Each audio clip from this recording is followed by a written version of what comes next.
Hi everyone, it's Kevin Williams with Bob Batters, and it's time to talk boys lacrosse. A great time of year. The weather is broken, spring and a little bit of summer, but clearly much more favorable conditions for the top boys teams in the shore to play lacrosse.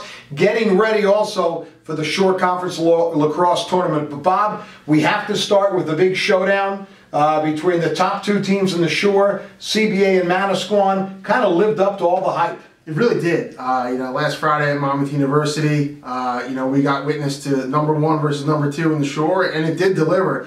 And it was CBA, #2 at the time, coming out with a big 6-4 victory over Manasquan to win what most people think is round one. A lot of people assuming they're going to meet in the SCT final, me included. But it really was a great game, and you come away with that game so impressed with CBA, not just winning the game, but the way they did it. Defense, holding Manasquan to only 4 goals, and limiting the state's top scorer, Canyon Birch, to just 1 goal and 1 assist. And it was really a great collective defensive effort, but Tommy Gray, the junior defenseman, was locked up on Canyon Birch all game. Really did a great job kind of taking him out of the offense. And then senior goalie Chris Downey, he's been tremendous this season. He had a spectacular game against Manasquan, 2 huge games in a row for him. And CBA's rolling. They're undefeated, only undefeated team in the shore. They're a top 5 team in the state. They had the highest ranked shore conference team ever in the state poll, and I don't think anyone really saw that coming in. CBA traditional power, but from what they've become, I definitely overlooked them as far as being this good.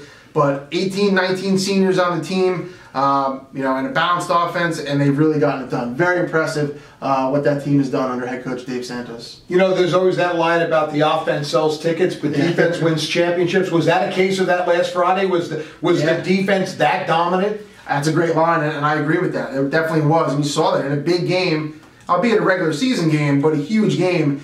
And all the story, is on Manasquan's high-scoring offense and Canyon Birch. And on the other side, it was CBA's offense and its balance doing enough to score 6 goals, but really, certainly the defense was the story there. And that was an area where I wasn't sure, really, if CBA could hang with Manasquan, and they did that and more. So, a very impressive win, and it shows what CBA can do going forward. You look forward to the state tournament, and then that very tough non-public A bracket, like Del Barton, Seton Hall Prep, a Don Bosco team they beat already this year. But the way they've played this year, specifically that Manasquan game, really shows you, hey, maybe this team can go on a big-time postseason run. So those teams flip-flop in your top 10 this week, clearly. How much have they separated themselves from the rest of the Shore Conference? Those 2 teams? Yeah. It's a pretty big gap in my opinion.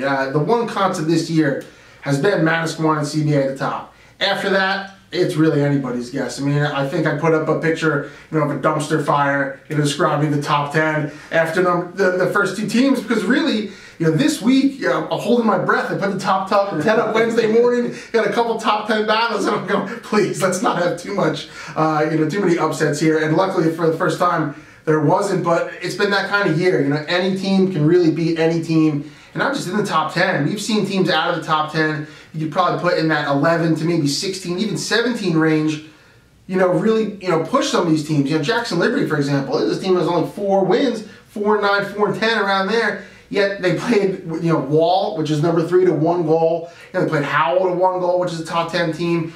Jackson Memorial, which was ranked, played them to 1 goal. So you see the parity, is very evident. We've seen even the past couple weeks, Freehold Township was the #3 team in the shore, lost to Middletown South, which is having a huge year.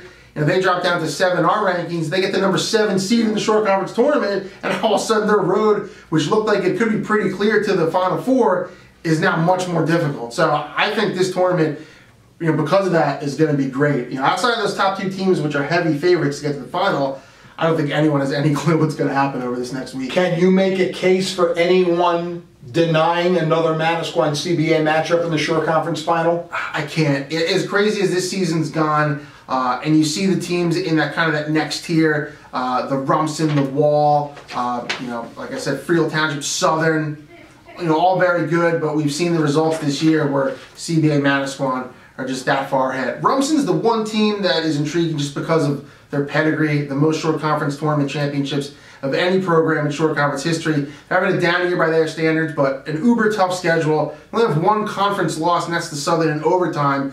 and they're battle tested. So I don't think anyone's really going to be looking forward to seeing Rumson. So if there was one team, I'd say them just based on their past history. The top 4, you mentioned the top 2, Southern is 3, Rumson is 4. Pretty good chance those become the Final 4? I mean, no, I don't. I mean, yeah, my seed, but no, yeah. I wouldn't really go out and guarantee either of those teams because, you know, if you look ahead and you want to say the high seeds, maybe outside the 8-9 matchup, win their first round games, you'd be looking at a 4-5 matchup of Rumson Wall. You know, and Wall hasn't really had too many opportunities against big time teams. You know, their biggest one was against Manasquan. It was a 10-goal loss, but it's a high-scoring team with a lot of seniors, and I could see them, you know, giving Rumson some trouble and maybe coming away with the win. You know, Freehold Township would have Manasquan in the quarters, but, you know, they just lost by 6 goals, you know, a few days ago.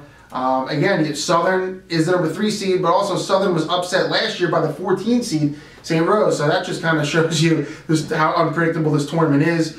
Ocean and Middletown South, those are 2 teams as the 6 and the 11 that you could maybe see going on a run, you know, on that, you know, bottom quarter half of that, you know, bottom bracket. So I really do think it's kind of wide open. Would it surprise me if the top 4 seeds made it? No, because, you know, 3 and 4 Southern and Rumson are certainly capable. But if we see some madness going on, you know, at this point in the year, it would not shock me whatsoever. All right, so is there a Loyola of Chicago in this field, a team that could not win it, but could really come out of nowhere and make a deep run and pull some upsets along the way? Do you have one? I don't know if there is. Just because the tournament's only 16 teams, it's hard to make that run before you run into a juggernaut, you know, when I'm talking about Manasquan or CBA. So you're talking about a 7, an 8, or a 9. No, there's good teams in there. 7, Freehold Township, as I mentioned. The 8 and the 9 are Shore and Homedale, respectively.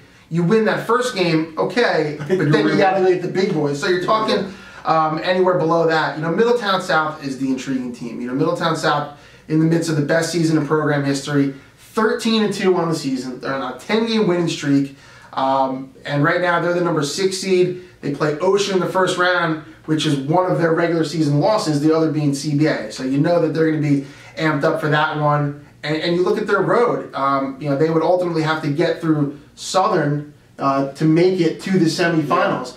Yeah. And, you know, again, that's not, you know, Southern would be the favorite, but it's not a game you say Middletown South can't win. They're young and inexperienced, but they're playing great. So that's a team I would definitely watch going into the tournament because they're playing so well. And a little special tribute for Middletown South. Right? Absolutely. You know, we've had 2 Team of the Week since we've last talked to you. One a few weeks ago was Toms River East. The latest one being Middletown South. And as I mentioned, you know, a big 10-game winning streak now for the Eagles, 13-2 on the season. So they were our latest recipient of the Windmill Team of the Week. So we visited over with them at practice. Our own Steve Meyer, nice little plaque for them, but more importantly for them, nice $300 Windmill gift card. Do you get invited to that when they go to cash in? No, they do not invite me to that. I mean, shouldn't that be a stipulation that Bob will go with you to taste to make sure your hot dogs are okay?